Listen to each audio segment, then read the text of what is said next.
Hi everyone, welcome to J R tutorials. I am your friend Rahul Jaiswal. तो दोस्तों, कैसे हो आप सभी लोग? उम्मीद करता हूँ आप सभी लोग अच्छे होंगे। तो दोस्तों, जैसा कि आप जानते हैं कि हमने 7th 8th और 9th के लिए एक न्यू बैच स्टार्ट किया हुआ है डिजिटल बोर्ड पे।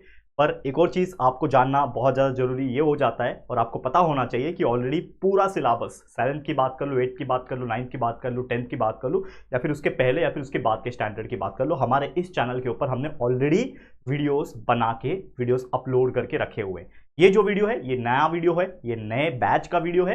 तो कोई प्रॉब्लम नहीं होगा कि अगर आप एक 7वीं के बच्चे हो तो ये वीडियोस देख रहे हो, या फिर इसके पहले जो हमने रिकॉर्ड करके रखे हुए व्हाइट बोर्ड वाले वीडियोस, आप कोई भी वीडियोस देख सकते हो, आपको इक्वल नॉलेज मिलेगा। बस फर्क ये है कि वो थोड़े 2 साल पुराने हो गए, ये आपको एकदम फ्रेश वीडियो मिलेंगे। बाकी कंटेंट सेम है, मैं खुद पढ़ा रहा हूं तो कोई दिक्कत की बात ही नहीं है, ऑलमोस्ट चीजें सेम ही मिलेगी।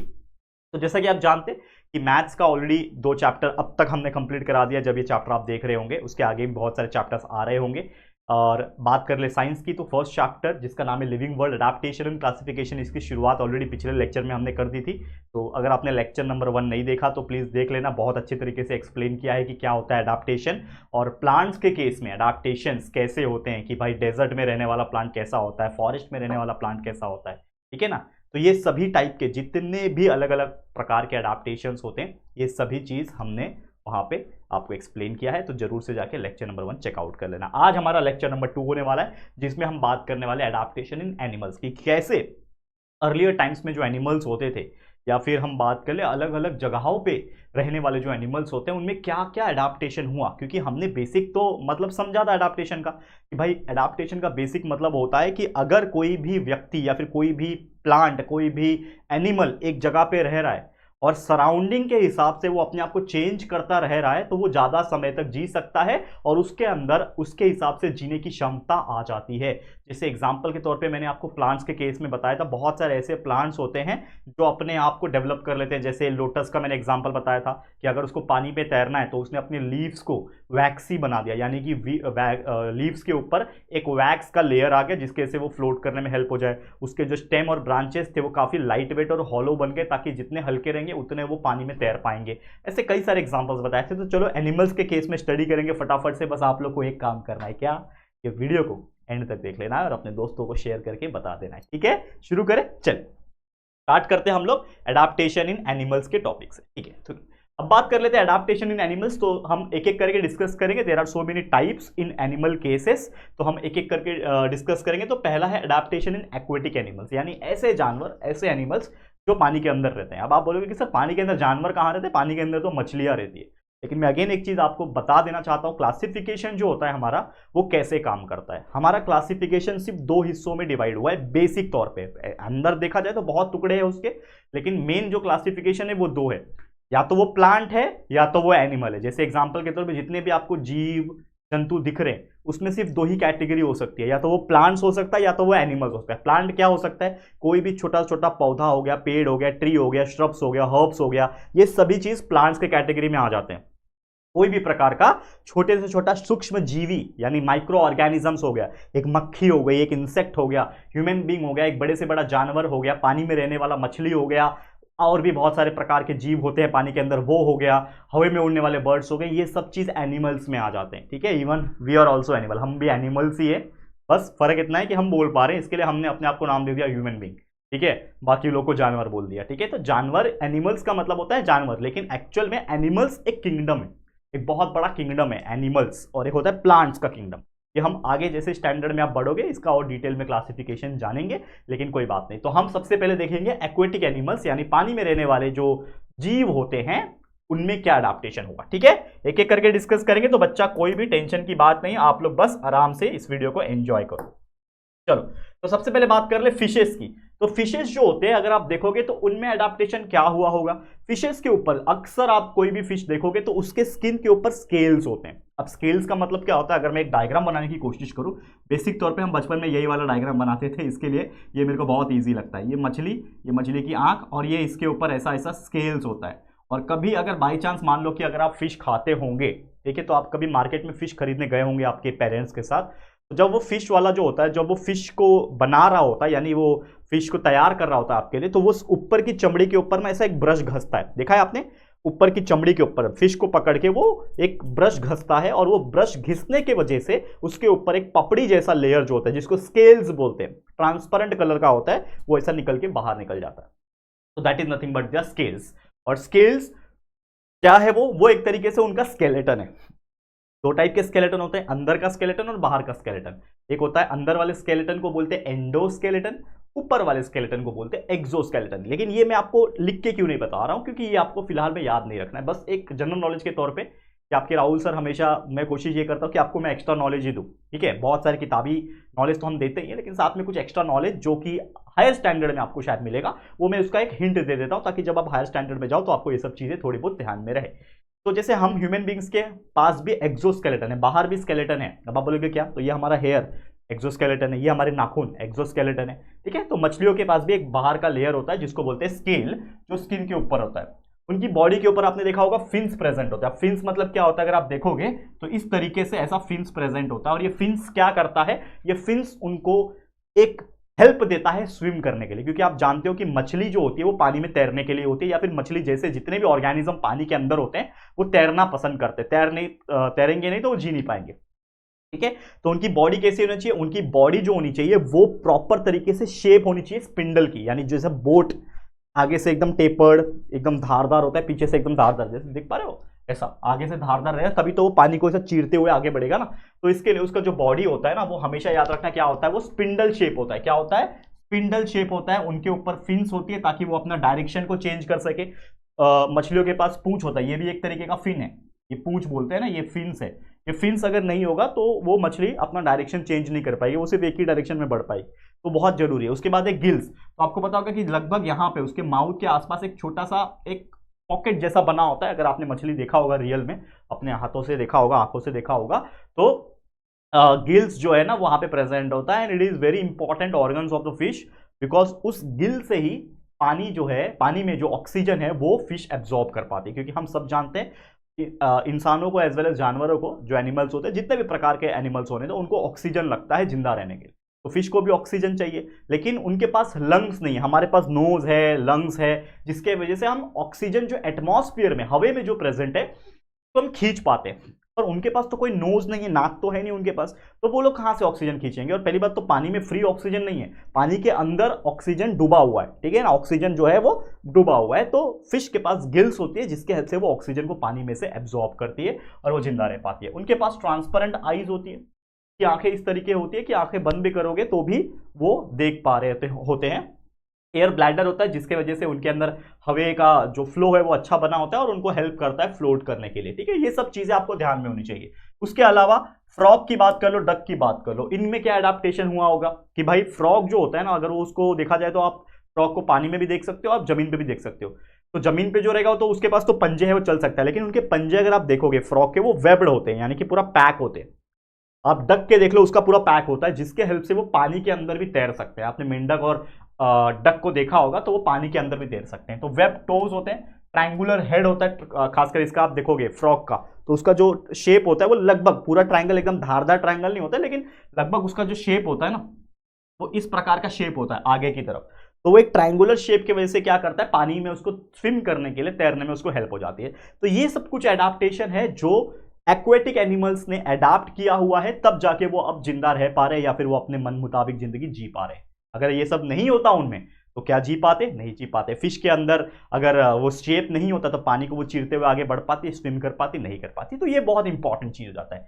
चलते हैं नेक्स्ट टॉपिक की तरफ, जो कि है adaptation in forest and grassland. देखो सेकंड टॉपिक जो है एक बहुत इंपॉर्टेंट टॉपिक हो जाता है बच्चा, इसको भी आप बिल्कुल ध्यान से समझना। क्या बोल रहा है, एडाप्टेशन इन फॉरेस्ट। अब ये फॉरेस्ट का मतलब क्या होता है, जंगल में रहने वाले जो जीव है।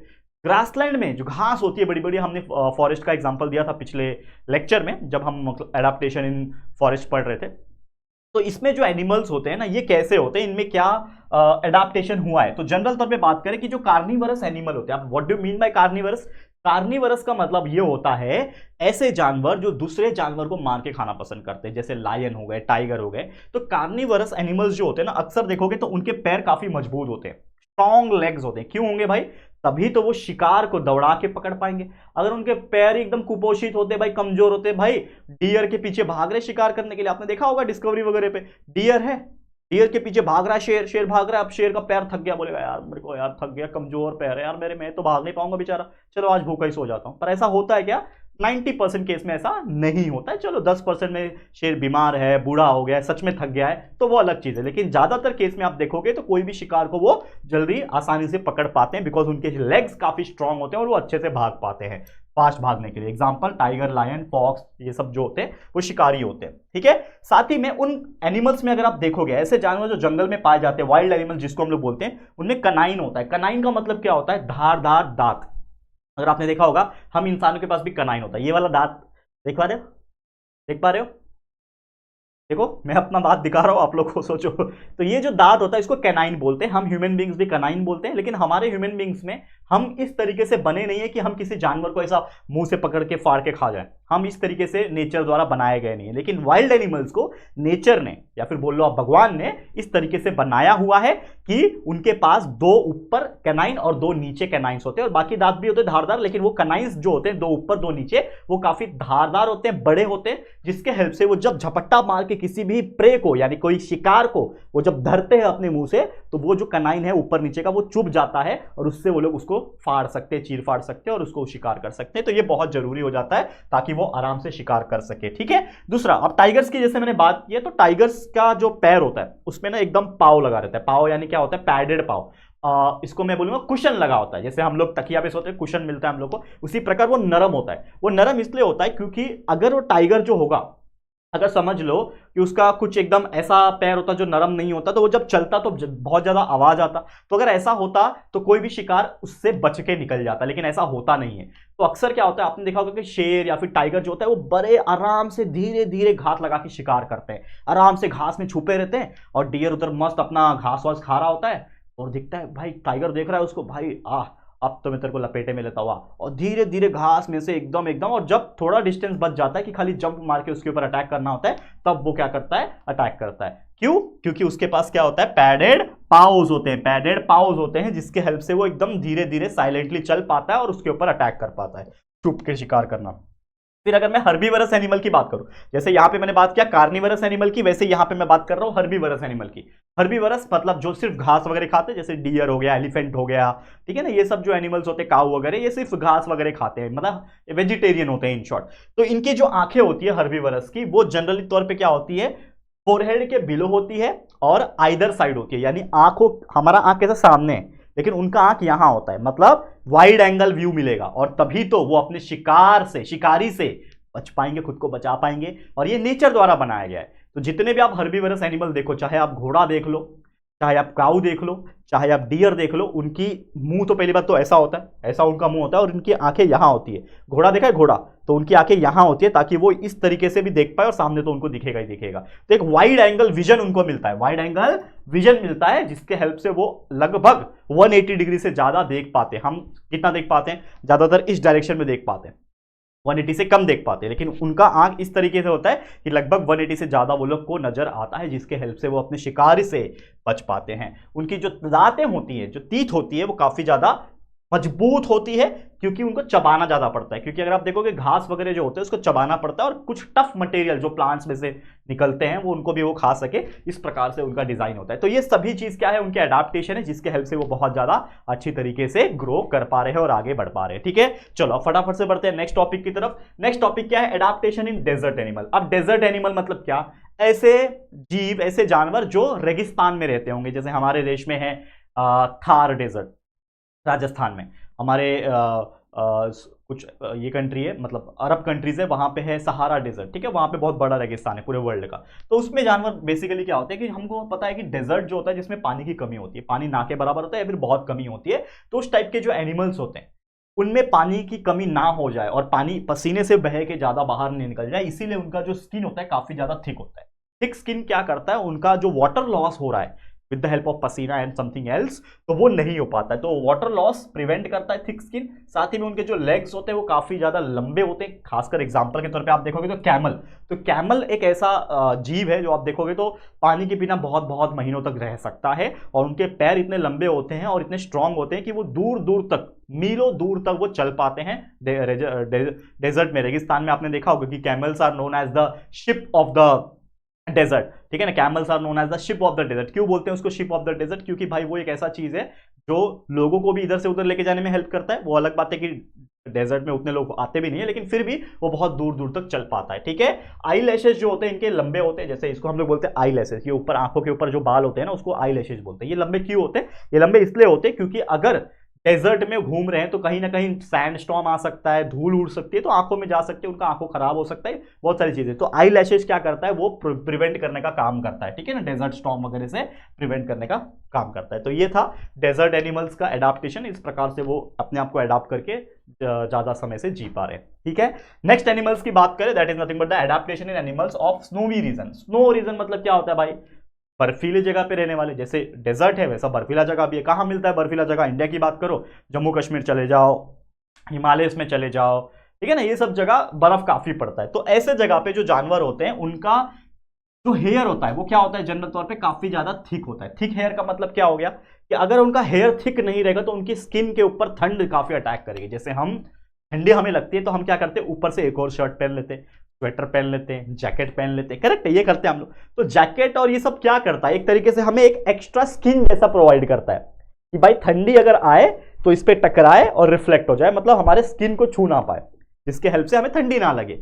सेम वही कॉन्सेप्ट है एनिमल्स के केस में। एनिमल्स इस तरीके से अडाप्ट हो गए हैं वहां पे कि उनकी जो चमड़ी है वो काफी मोटी हो गई है और साथ ही में उनके ऊपर जो हेयर्स होते हैं वो काफी ज्यादा बड़े हो गए, जिसके हेल्प से अगर ठंडी हवाएं, बर्फ वगैरह जो उनके कांटेक्ट में आता भी है वो लेकिन उनके स्किन के अंदर तक पहुंच नहीं पाता, जिसके हेल्प से उनको ठंडी उतनी नहीं लगती है। एग्जाम्पल बहुत सारे हैं। अगर मैं बात करूं, पोलर बियर आपने देखा है, सफेद भालू, पोलर बियर, ये पोलर रीजन में ज्यादा रहते हैं जहां पे बर्फ वगैरह गिरता है, अंटार्कटिका, आर्कटिक वगैरह ऐसे जगह पे आपने देखा होगा, मूवीज वगैरह में, डिस्कवरी वगैरह में देखा होगा। इनकी जो स्किन होती है और जो ऊपर का जो हेयर का लेयर होता है वो काफी तगड़ा मोटा होता है, आपने देखा होगा, एकदम गुब्बू गुब्बू होते हैं वो लोग, बड़े बड़े होते हैं, ठीक है ना। तो इस प्रकार से फिर याक हो गया। याक तो आपने देखा ही होगा, वाई फॉर याक हमने बचपन में पढ़ा था, A for apple, B for A, Y for yak, ठीक है। स्नो लेपर्ड होते हैं। ये सब जो चीजें होती है ये बहुत इंपॉर्टेंट हो जाती है एडाप्टेशन के केस में इस प्रकार के जानवरों के लिए, ताकि वो अपने लाइफ को जी पाए, ठीक है।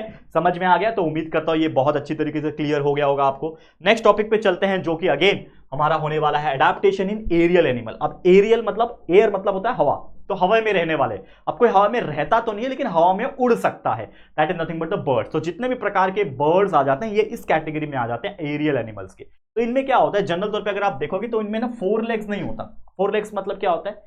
देखो मैं बताता हूं। हमारे पास 2 हाथ हैं और 2 पैर हैं, ठीक है। हाथों को बोला जाता है 4 लेग्स क्योंकि एक्चुअल में हम जो थे, हम हमारे चारों पैर पे चलते थे एक जमाने पहले। हमारे जो पूर्वज थे बंदर, ठीक है ना, अभी भी है, लेकिन जिससे हम बने हैं, जिससे ह्यूमन बींग्स बने हैं, क्योंकि हम तो पूर्वज बंदरों से ही बने हैं, हम लोग लेम्यूर से बने हुए हैं, ठीक है। तो हम लोग पहले अपने चारों पैर से चलते थे, तो हमारे लिए ये भी पैर था और जो पैर है वो भी पैर ही था।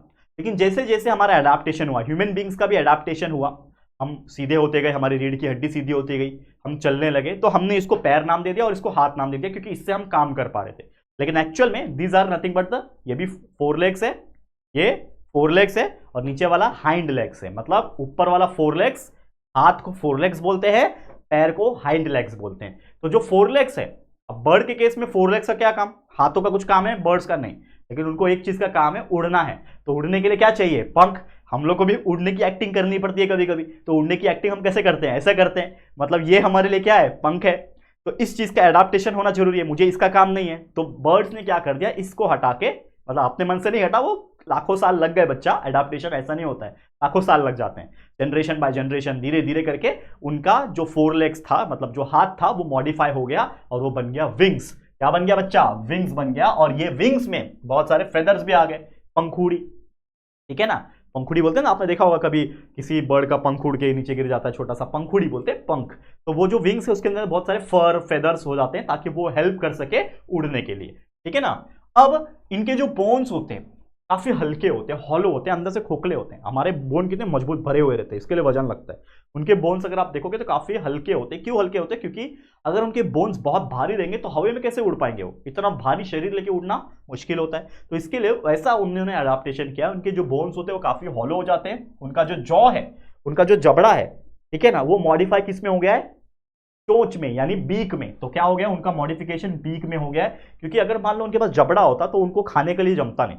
तो इसके लिए एक मॉडिफिकेशन ये हो गया कि जैसे वो बैठते तो वो दाने को चूपते हैं, अगर देखोगे ऐसा करके वो अपने चोंच से दाने को उठाते हैं, अंदर खा लेते हैं। इस प्रकार से आपने देखा होगा, मैं अक्सर मेरे घर पे भी कुछ एक मुट्ठी चावल डेली सुबह, मैं मेरे फादर ज़्यादा करते हैं, तो हम एक मुट्ठी चावल वहाँ पे रख देते हैं मेरे बालकनी में। और चिड़िया जो है, खासकर स्पैरोज जो होते हैं, बहुत कम हो गई है स्पैरो पहली बात तो, ठीक है ना, रेडिएशन बोल लो किसके वजह से हुई पता नहीं, लेकिन वो स्पैरो हो गई, वो सब जो होते हैं ना, वो आते हैं और धीरे धीरे वो खा के जाते हैं। तो मैंने देखा है बीक से खाते हैं वो लोग, तो that is nothing but the adaptation हुआ है। उनकी बॉडी भी स्पिंडल शेप होती है, इस तरीके का शेप होता है जैसे मछलियों का होता है, वैसे शेप होता है उनका। अगर वो धारदार शेप नहीं रहेगा, ऐसा रेक्टेंगल शेप रहेगा, तो उड़ पाएंगे नहीं उड़ पाएंगे, हवा को भी चीरना होता है ना, तो स्पिंडल शेप होता है एयर रेजिस्टेंस के लिए, ठीक है, समझ में आ गया।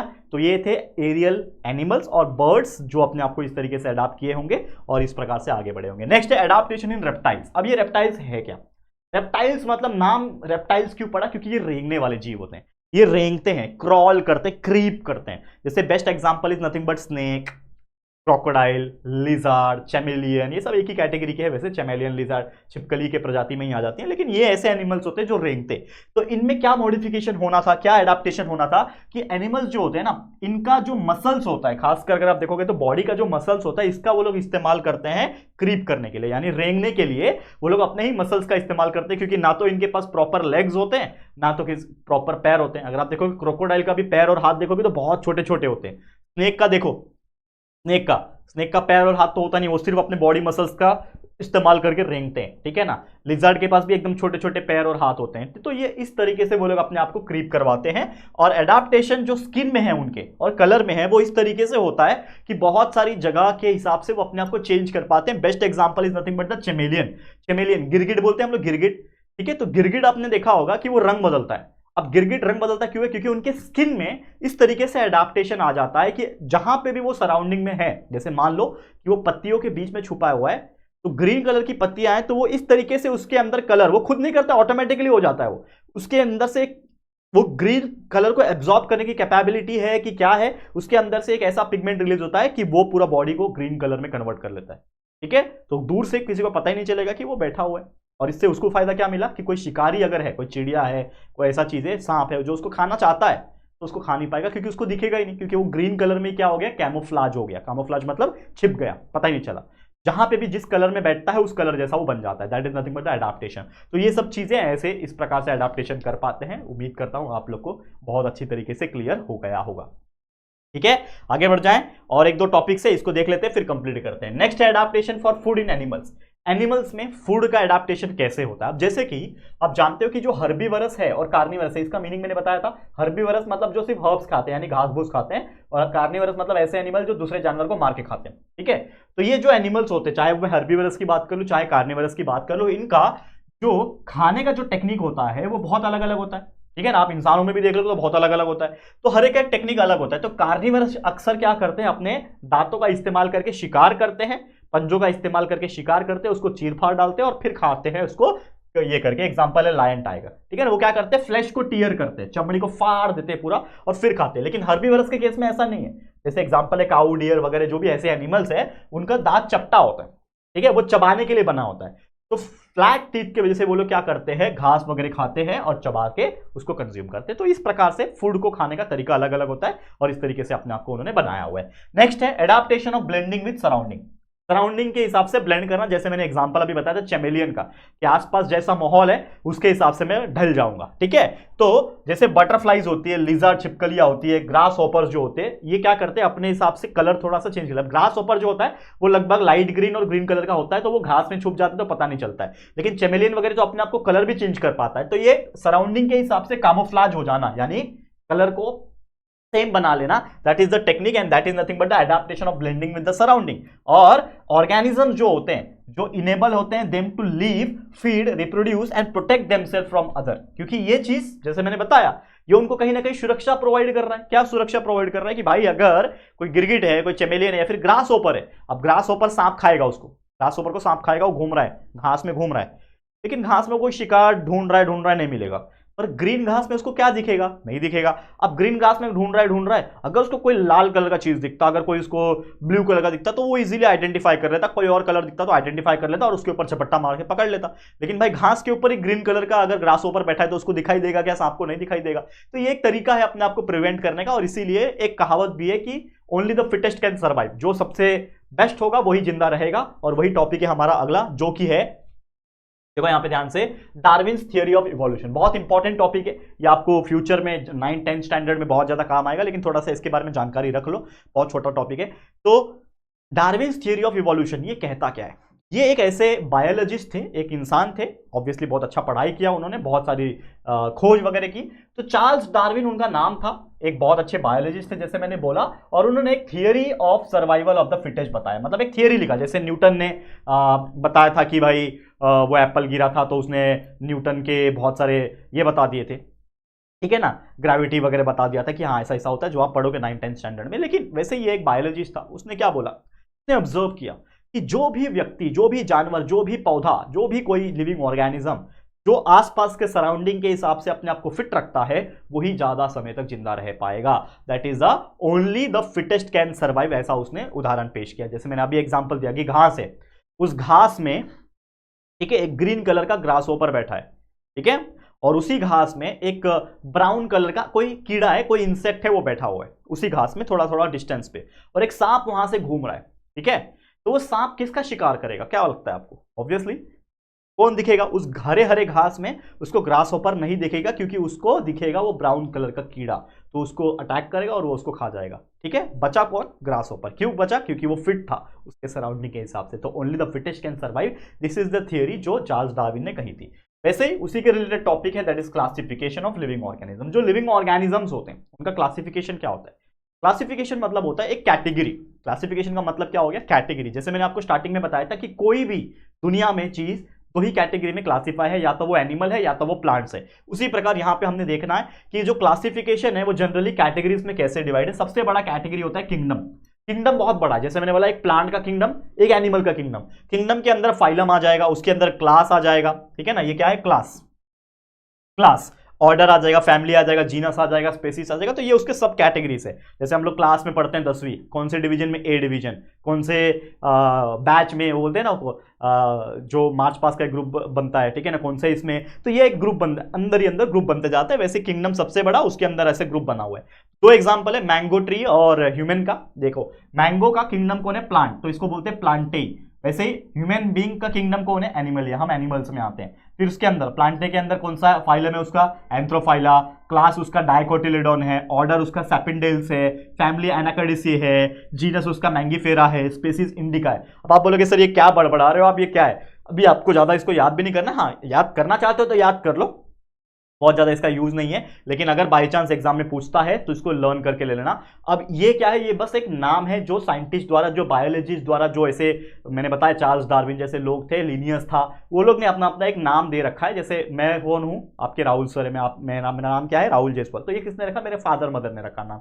उसी प्रकार हर एक का एक नाम दिया जाता है। आम को मैंगो क्यों कहा जाता है? मैंगो नाम रखा हुआ है। उसी प्रकार ये सब नाम है उसके। ह्यूमन बीइंग का किंगडम एनिमलिया है, उसका जो फाइलम है वो कॉर्डेटा है, क्लास मैमलिया है, ऑर्डर प्राइमेट्स है, फैमिली होमिनिडे है, जीनस होमो है, स्पेसीज है। और एक सबसे इंपॉर्टेंट चीज मैं बता देता हूं आप लोग को, जीनस और स्पेसीज ये बहुत इंपॉर्टेंट काम करते हैं, ये नाम डिसाइड करने का काम करते हैं। कौन सा नाम? साइंटिफिक नेम बताता हूं थोड़ी देर में, ठीक है। तो जैसे मैंने बोला कि जो लिविंग ऑर्गेनिज्म है उसका क्लासिफिकेशन को हायरार्की बोलते हैं। हायरार्की मतलब क्या होता है? Hierarchy is nothing but the category, hierarchy is nothing but the classification. तो हायरार्की क्या है? डेफिनेशन याद रख लेना, एग्जाम में पूछता है कभी कभी। तो hierarchy is form in classification that starts with kingdom, kingdom से चालू होता है और उसके बाद वो फर्दर और क्लासिफाई होता है ग्रुप में, और उसके भी सब ग्रुप्स में क्लासिफाई होता रहता है। That is nothing but the classification and it's hierarchy. अब जैसे हम बात कर रहे थे नाम का, नामकरण का, हम बचपन में पैदा होते हैं तो हमें एक नाम दे दिया जाता है, इसको हम मार्कर क्यों बोलते हैं? क्योंकि इसको नाम दिया गया मार्कर। उसी प्रकार हमारा टॉपिक है बायनोमियल नोमेनक्लेचर। बायनोमियल नोमेनक्लेचर का मतलब होता है नामकरण। हर एक जीव, हर एक जंतु, हर एक प्लांट्स, हर एक एनिमल का एक नाम दिया गया है। तो नाम कैसे दिया जाता है? तो जनरल तौर पे एक बायोलॉजिस्ट है जिसका नाम था कार्ल लिनियस। तो कार्ल लिनियस एक ऐसे बायोलॉजिस्ट थे जिन्होंने नाम देना शुरू किया था और फिर ये प्रथा बन गई और ये अलग अलग इसमें लोग इन्वॉल्व हुए। तो जनरली दो टाइप के नाम होते हैं, एक होता है कॉमन नेम यानी आम नाम मतलब आम नाम नहीं, सॉरी, होता है कॉमनली निक नेम। जैसे हम बचपन में हम लोग को एक निक नेम दिया जाता है, वैसे एक निक नेम समझ लो। तो कॉमन नेम जिसको वर्नाकुलर नेम भी कहा जाता है। वर्नाकुलर नेम मतलब जो लोकल लोग होते हैं वो लोग ने एक नाम दे दिया कॉमन नेम, कॉमनली उसको प्यार से ऐसा बोलेंगे, ठीक है ना। और एक होता है साइंटिफिक नेम जो साइंटिस्ट लोग ने नाम दिया है। तो दो टाइप के नाम होते हैं, याद रखना। या तो एक कॉमन नेम होता है, कॉमन नेम को वर्नाकुलर नेम भी कहा जाता है, और दूसरा जो नाम होता है वो साइंटिफिक नेम होता है। अब स्टडी करते हैं हम लोग कि क्या फर्क होता है कॉमन नेम में और साइंटिफिक नेम में। जैसे एग्जांपल के तौर पे मैंगो, अब जो मैंगो है उसको किसने नाम दिया होगा, किसी कॉमन लोग वाले नहीं दिया होगा ना, मैंगो, इसको हम लोग बोलेंगे मैंगो, लेकिन इंग्लिश में मैंगो बोला जाता है, लेकिन हिंदी में उसको आम बोला जाता है। मराठी मध्ये काय म्हणतात, आंबा, आंबे, ठीक है ना, बहुत सारे रहेंगे तो, ठीक है। तो बहुत सारे जगह पे आप नॉर्थ साइड जाओगे तो कैरी भी बोलते हैं, कैरी, ये कैरी खाएगा क्या, कैरी, कच्चे आम को कैरी बोलते हैं। There are so many different names. तो वो जो नाम उनको मिला है वो कहां से मिला है, अलग अलग रीजन के हिसाब से अलग अलग लोगों ने दिया है। तो वो जो नाम क्या कहलाएगा, वो कॉमन नेम कहलाएगा, वर्नाकुलर नेम कहलाएगा। लेकिन अब हम बात करेंगे साइंटिफिक नेम की। तो मैंने अभी थोड़ी देर पहले आपको बताया था कि हमारा ये जो ये क्लासिफिकेशन है, इसमें जो जीनस और स्पेसीज है एक बहुत इंपॉर्टेंट रोल प्ले करते हैं। तो जीनस और स्पेसीज को अगर मैं जोड़ दूं तो बन जाता है साइंटिफिक नेम। तो मैंगो की बात करूं तो मैंगो का जो जीनस नेम है वो है मैंगीफेरा, मैंगो का स्पेसीज का नेम है इंडिका, मतलब इस स्पेसीज से वो आता है, इस प्रजाति से वो आता है, ठीक है। तो मैंगीफेरा इंडिका को जोड़ दो, बन जाएगा मैंगीफेरा इंडिका, और वो कहलाएगा साइंटिफिक नेम ऑफ मैंगो। उसी प्रकार ह्यूमन बीइंग का साइंटिफिक नेम आप तो जानते होंगे, होमोसेपियन। तो भाई जीनस होमो है, स्पेसीज सेपियन है, इसके लिए हम लोग को बोला जाता है होमोसेपियन, ठीक है। वही चीज यहाँ पे बताया हुआ है। तो मैंने अलग अलग चीजें ली हुई है, जैसे मैंगो है तो मैंगो का मैंगीफेरा इंडिका हो गया। हिबिस्कस कॉमन नेम है, क्या बोलते हैं उसको, अड़हुल का फूल, ऐसे कुछ तो बोलते हैं ना हिंदी में उसको, अड़हुल, अड़हुल का फूल बोलते हैं नॉर्मल तौर पे, हिंदी में ऐसा बोला जाता है। जो हम लोग रेड कलर का होता है, उसके ऊपर एक ऐसा निकला होता है, भगवान को चढ़ाते हैं उसको, ठीक है ना, आपने देखा होगा। हिबिस्कस बहुत फेमस है, शू फ्लावर भी कहा जाता है उसको, ठीक है। तो हिबिस्कस का साइंटिफिक नेम है हिबिस्कस रोजा साइनेसिस। नीम, नीम का पेड़ पता है, नीम, नीम हम लोग कॉमनली बोलते हैं, लेकिन उसका साइंटिफिक नेम है अजादिरचता इंडिका। अब आप देखोगे मैंगो और नीम, इसका भी इंडिका है, इंडिका सरनेम है, दोनों एक ही प्रजाति के आती है, मतलब मैंगो और नीम एक ही प्रजाति के पेड़ है। लेकिन सोचो मैंगो में आम निकलता है, नीम में कड़वा पत्तियां निकलती है, सोचो, ठीक है ना। गाय, काऊ, बॉस टॉरस, बॉस टॉरस। तो ये ऐसे अलग अलग नाम है जो आप हायर स्टैंडर्ड में जाओगे, खासकर 10th और 11th में जब बायोलॉजी पढ़ोगे तो आपको बहुत ज्यादा डिटेल में ये सब पढ़ना होगा। तो बस इसी के साथ ये हमारा चैप्टर कंप्लीट होता है। तो thank you so much guys for watching this video, and इसी के साथ ये पूरा का पूरा हमारा चैप्टर जो होता है वो कंप्लीट होता है। और उम्मीद करता हूं कि बहुत बेहतरीन तरीके से मैंने यहाँ पे आपको समझाने की और पढ़ाने की कोशिश की। आज के लिए इतना ही, ये चैप्टर हो गया कंप्लीट। ऐसे और भी जो चैप्टर्स है वो कंटिन्यूस मैं लाता रहूंगा। आप लोग बस हमें सपोर्ट बनाए रखना, और हमारे जो नए नए वीडियोस हम बना रहे हैं उसको जितना हो सके शेयर करके अपने दोस्तों को बताते रहना कि राहुल सर ने न्यू बैच चालू किया है, तो इसको भी सपोर्ट की जरूरत है, ठीक है। तो आज के लिए इतना ही। ये वीडियो पसंद आया है तो प्लीज वीडियो को लाइक करना, शेयर करना अपने सभी दोस्तों के साथ, और अगर पहली बार आए हो चैनल पे तो फटाफट से हमारे चैनल को सब्सक्राइब करके बेल आइकन को प्रेस कर देना, ताकि जब भी कोई वीडियो अपलोड होगा आप लोग को नोटिफिकेशन मिलती रहेगी, ठीक है फ्रेंड्स। तो चलो जल्दी मिलेंगे फिर एक और नई वीडियो में, तब तक के लिए thank you and good bye.